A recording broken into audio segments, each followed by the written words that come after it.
Hello, everybody. Welcome back to the throne room. Pfft, I'm kidding. I don't sound like that. Welcome back to the throne room. It's your host, Alex King, seated on the throne. Folks, we've had, I think, two bonus episodes in a row now. But we're back. Two special episodes, kind of where we just conversate and make conversation. Those are the same thing, so yeah.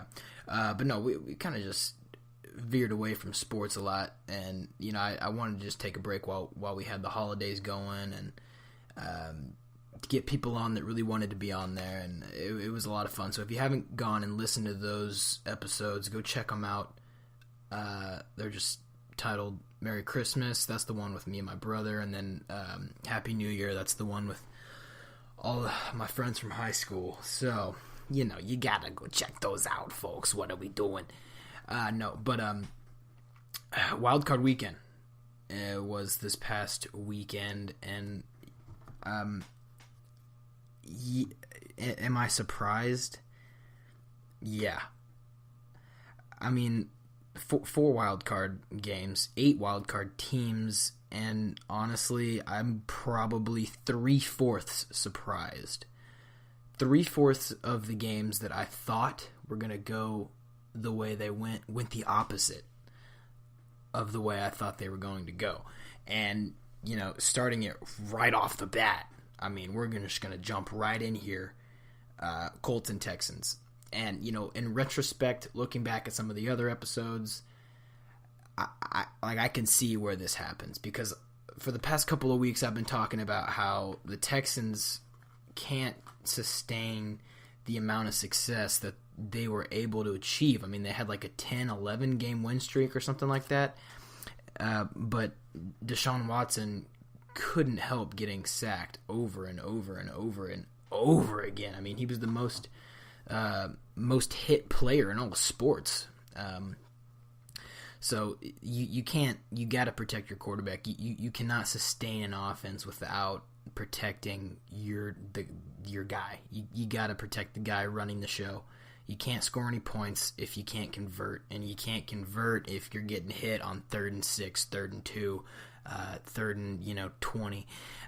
You got to be able to let the guy get the ball to your playmakers. You got to let just a little time, just a little bit of time to throw the ball to D-Hop.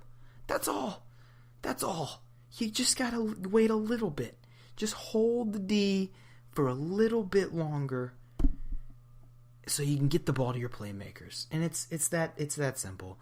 You can't make the plays in the NFL with your legs every time stuff hits the fan. You can't.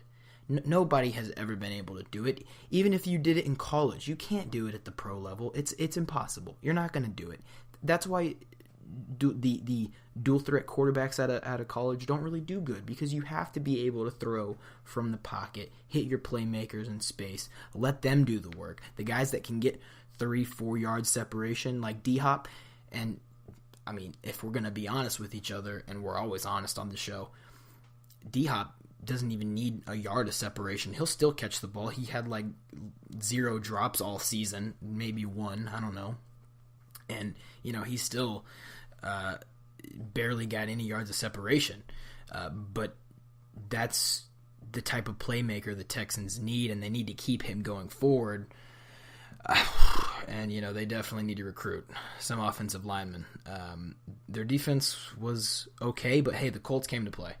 They really showed up and dominated on all phases of the game. I mean, like I said, Deshaun Watson is only so good when he, can't see the whole field.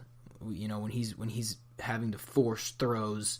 We saw that with that interception later in the game. But it's just it's a sad loss for Houston. I know Nico will be a little bit upset about that, but it's okay, because you know what? Shout out to Nico, because guess what? The Cowboys are making it farther than the Texans. And if you go back and listen to some of the earlier episodes before the season started, I think Nico projected. Actually, he did pretty good. He projected like most of the season for Houston. Like literally the first 5 games, I think he got like spot on, including like the win streak towards the end of the season. But hey, Cowboys clutched it out, held the Seahawks. They scored there at the end, and okay, oh gosh, yeah, I forgot about this game. So we're up like, 13, 14 points, something like that. I don't know. We're up like two possessions on them. They score. Russell Wilson scores, okay? And then you're thinking, all right, they're only down by 2 points now, so you got to go for the onside kick, and then you got to score again somehow. I don't know if Pete Carroll, it was just a miscommunication, but this was not an onside kick. I don't know what their kicker was thinking, but he like booted it it was some like I don't even know what the kick was. I'd literally never seen that. It was like a drop kick or some weird thing, and I think everyone was thinking that it was going to be an onside. I think because they showed the camera on Pete Carroll and he kicked it and he was like, what the heck, you know? And I was everyone watching football that night was probably going, why wouldn't you go for an onside kick? You got a couple seconds left. You can score. You can get in field position. You're at your own 40 or ish. You one play, you're down in field goal range, and you can win the game. You can keep playing next week.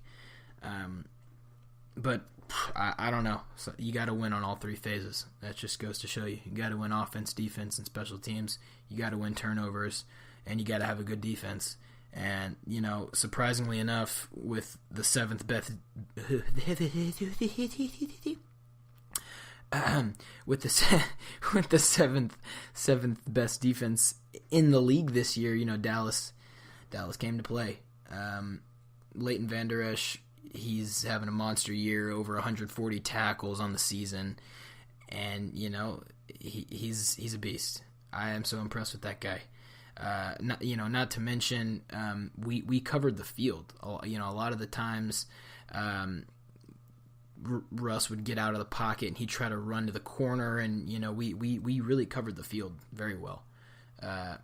Dallas did. We ran the football. We had great pursuit, and we shut down their chances of converting on some of those third downs when Russell had to do it with his legs. We shut it down. We locked down. All right.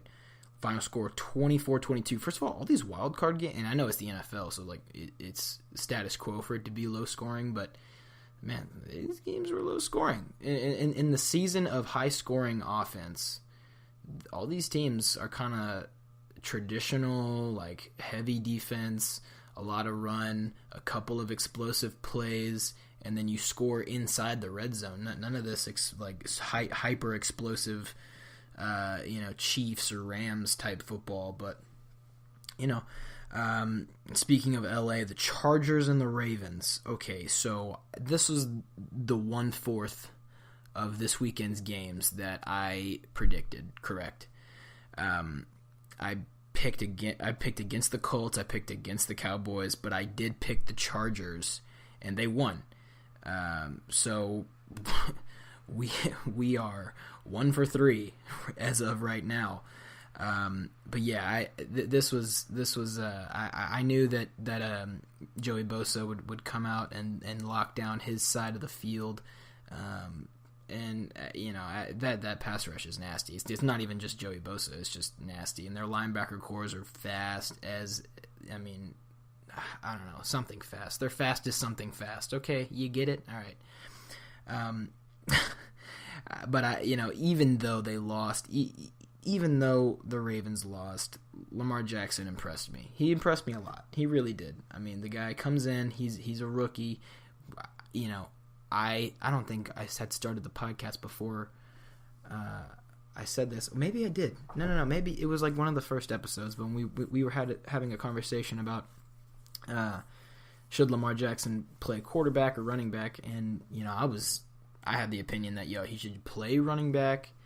He would be a good flex player, kind of slot, like wide receiver, almost. And he could run like a Philly special type play. He could run a flea flicker. He could do something with that. He can play wildcat, and that's kind of essentially what he's been able to do these past couple of weeks and on the second half of the season. And Joe Flacco, after he was replaced, he's been doing good, making like good quarterback plays. He's been able to stand in the pocket, see the whole field.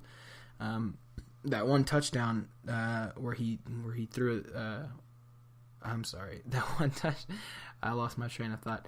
That one play where he was standing in the pocket and threw a 30-40 yard touchdown. It wasn't the most impressive throw, but it was promising to see him stand in the pocket and make a throw, and he's done that a few other times throughout the season, and I'm impressed. I am happy to see him prove me wrong, in that he's able to do both in the league. He's out here in the league grinding. But no, yeah, the Chargers surprisingly are doing well this season. I didn't think both teams in LA could make the playoffs at the beginning of the season. I thought the Rams were just going to dominate, but there's some energy in that city right now, as they're recovering from all that fire damage, and they're fighting for a good cause. They're grinding. And then the heartbreaker, and another 1/4 of my wild card week loss. I picked the Bears to win this one, and I really didn't even think it was going to be this close. I thought Mitchell Trubisky was going to literally go off, and Taylor Gabriel was going to have 2 touchdowns. I thought they were going to explode all over this Philly defense. Don't get me wrong. I mean, like, the Philadelphia defense has kind of been like really, really on fire lately. They got the ski mask thing going on. Last year it was like the dog thing, and there was all the hype about that. But this year, no. This year, the Eagles got the ski mask. They are ferocious. They fear them, okay? Fear them, all ye of the Midway. Fear them, because they are going to rob you of your next playoff game, and that they did. Jalen Mills locking down the secondary. I really don't have much else to say about that. It was pretty clean cut. You can't win a game if you can't generate offense, and even though Mitchell Trubisky had 303 yards, they couldn't really convert on a regular basis. They couldn't score in the red zone. They kind of fell apart when they needed to. And that's kind of how it's been for a lot of these wild card teams. The Texans can't score when they need to. The Cowboys can't score when they need to. The Bears couldn't do it tonight. The Eagles, they were able to score when they needed to. They were the more clutch team tonight, and won them the ball game. And then, of course, don't even get me started on the missed field goal. Okay, you go throughout the season to make the playoffs, and now that you're in a playoff game, everything in the season is behind you. It doesn't matter. It doesn't matter if you were, if you won 7 games. It doesn't matter if you won 6 games, 8 games. It doesn't matter if you won 12 games, 11 games. It doesn't matter, okay? You're in a wild card game. Just win week 1 of the playoffs so you can keep playing. That's your only goal. Nobody cares how successful or not you were during the season this week. This weekend. Nobody. It doesn't matter. You just have to win out, okay? That's it. So you can keep playing. Nobody cares if you won X number of games. You just gotta win. Okay, so you have that. You have. It's not really a chip shot, but it's not a long shot. It's a status quo standard field goal. I'm gonna let that sink in. A standard field goal. You're getting paid millions upon millions of dollars to kick these type of field goals in this type of pressure. in this type of game, when you've won X amount of games, you just have to make this field goal to